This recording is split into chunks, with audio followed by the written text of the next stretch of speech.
You know, I've been avoiding talking about this because honestly, I haven't really known what to say. Today I had a friend ask me what my thoughts were about the shooting of Renee Good in Minneapolis by an ICE agent. And I spent some time thinking about what I really feel and think about that situation.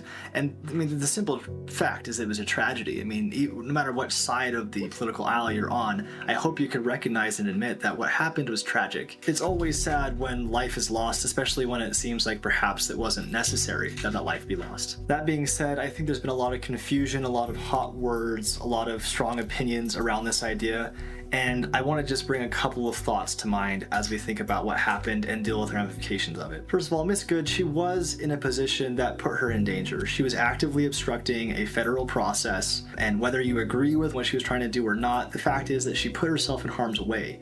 I believe that as the full consequence of her choice to obstruct the agents came clear, as the officers trying to open the door, then she just got scared.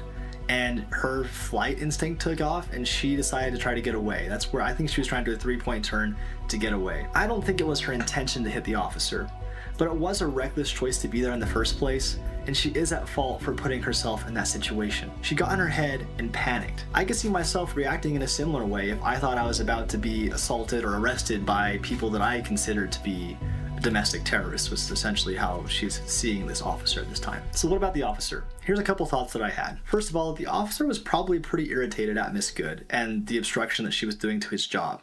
And he was also probably on edge because he had had a previous experience where he was dragged by a car, leading to him being hospitalized, getting stitches, I believe. And so he, in this moment, was seeing her not as a person, but as an object. Some have commented that it was against best practices for him to get in front of the vehicle, which is true.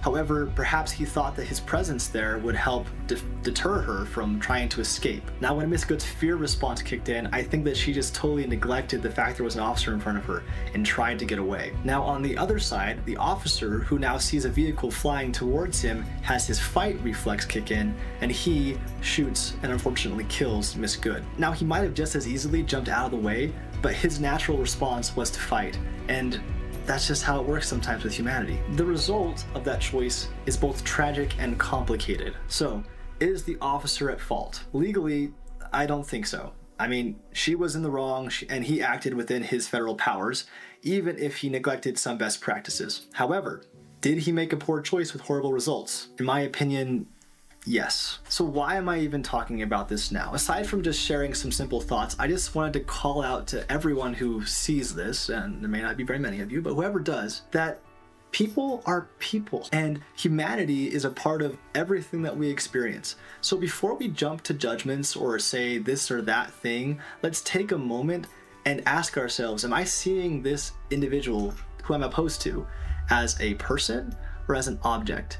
And if we're seeing them as objects, we're not open to having peaceful conversation. Our country is incredibly divided, and there is so much hate and intense rhetoric, and I understand. I get caught up in the same trap. I also have intense feelings about certain things. But it's my goal, and I hope it can be the goal of each of us, to take a step back and let peace come into our hearts by seeing other people as people, and then addressing the issues from that perspective. It's a more powerful, more meaningful, and more truthful perspective. And I want to work in the truth. So my invitation for you is to look at this situation anew and try to see both sides, not as objects, but as people. My name is Logan. For Faith, Family, and Freedom, this is American Providence.